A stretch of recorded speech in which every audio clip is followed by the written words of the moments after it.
ও কোনো কারণ ছাড়াই আমার বাড়ি থেকে বাইর করে দিছে। সত্যি কইতেছে কাশিম ভাই, আমরা কিচ্ছু জানি না। সবুজ যে কেন এরকম হঠাৎ করে করলো আমরা কিছুই বুঝতে পারছি না। আমার পোলাটা যে এইরকম একটা কাজ করলো, C C C C C. এত সিসি করার কিছু নাই ফুপা। সবুজ আমার বোনরে কষ্ট দিছে, আমি কিন্তু সবুজের ছাড়ুম না। জোয়েল চুপ কর, এখান থেকে যা যা। কইছি না বড় গমতে কথা কইবি না, এলো খারাই আসুস কে, যা।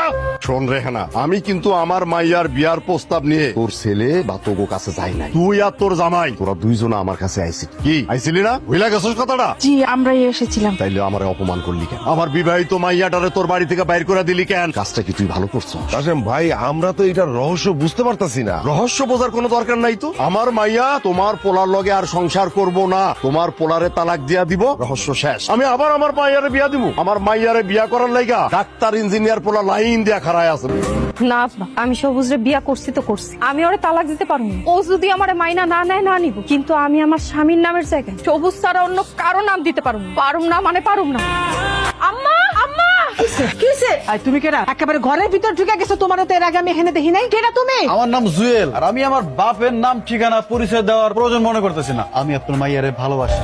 তুই এখানে কেন আইছস? এইখানে কেন আইছে এটা একান্তই আমার ব্যাপার। তার আগে তুই এখানে কি চাস? তোর সাথে এমনি কিন্তু আমার হিসাব নিকাশ অনেক বাকি আছে। এখান থেকে ভালো ভালো চলে যা। আর আগে আমারে এটা ক, তুই এখানে কি চাস? ভাই এই ছেলেটা আমার ডিস্টার্ব করে। আমি আর আম্মা এই বাড়িতে একা থাকার কারণে এই ছেলেটা আজকে জোর করে আমার আংটি পরাইতে চাইছে। তুই আমার বাচ্চা ভাই, তুই আমার বাচ্চা। তোরে ভালোই ভালোই কইতাছি, এই মুহূর্তে এখান থেকে চলে যা। এতদিনে আমি বুঝতে পারছি বাসর রাইতে তুই আমার বোনরে কেন তোর বাড়ি থেকে বাইর করে দিছিলি। এই হইলে তোর আসল কাহিনী। এই মাইয়ার লাগে তোর লটর বটর সম্পর্ক আছে। খবরদার কইতাছি, মুখ সামলায়া কথা কও। আমি এই রাস্তা দিয়ে যাওয়ার সময় তোর এখানে দেখে বাড়িতে ঢুকলাম। আর আমার তো করে খুব ভালো করে চিনাস। তোর বাপের যে রক্ত তোর শরীরে বইতাছে, ভালো কাম তো করে দেয়া হয় না। এই তুই যে এই মাইয়ার হইয়া তোর সাফাই গাইতাছস, এই মাইয়া কি তোর বোন লাগে? বোন লাগে?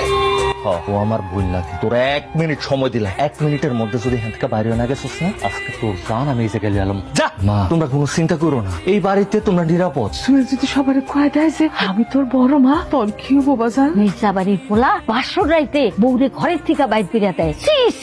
লজ্জায় আমার মাথা কাটা যায়। এতই যদি লজ্জা লাগে তাহলে বাড়ির থেকে বাইরে না হইলে তো পারো দাদি।